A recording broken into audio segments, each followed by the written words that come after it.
Now, Pakistan's asked for talks with the UK over the decision to award Salman Rushdie a knighthood. There have been widespread protests in the country since the author had been given the honour. Joining us tonight to discuss the issues around this one is Mohammed Shafiq from the Ramadhan Foundation in Rochdale. Mohammed, thanks for coming in tonight. Good evening. Now, Pakistan's Religious Affairs Minister said that awarding Rushdie a knighthood was an insult to 1.5 billion Muslims. Is that really true? Absolutely, it is true. This is a man who's spent the past 20 years demonizing Islam and painting and attacking our way of life and the way we practice our faith. And for the government and the establishment to award him with a knighthood is baffling, deeply offensive, and I hope that the government may rethink on this.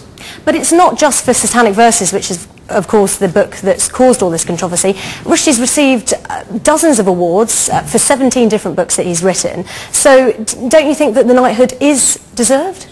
Well, on the issue of knighthood and contribution to our country, I think the example you can take is Ian Botham. Not only he's an excellent cricketer, he's an excellent contributor in terms of charity work he does with children. And in the same way, I'm a Manchester United fan, I'm glad to see now Ryan Giggs getting an award as well.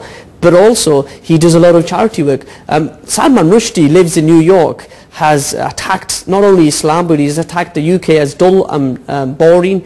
And it's baffling that the government now seem to want to award him. They seem to be provoking a reaction from Muslims. And I hope, and I've said this quite clearly all day today in the news networks, that I hope that there isn't any violence, and I hope that it is kept peaceful. But again, the government have to be very careful when they're handing out such awards. Has there been a reaction from Manchester's Muslim community?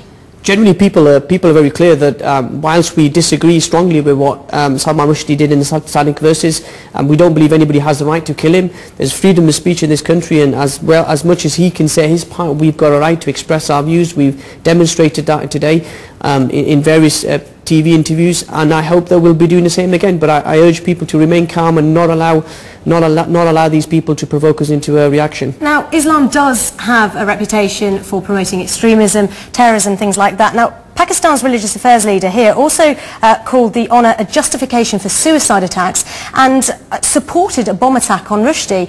Not a particularly positive, peaceful image for Islam, is it? Well, the first point you made about Islam doesn't practice extremism. There's a very small minority who claim to be Muslims who are trying to tarnish our faith and trying to use our faith to justify the killing of innocent people. Let me be very clear that Islam does not allow the killing of innocent people.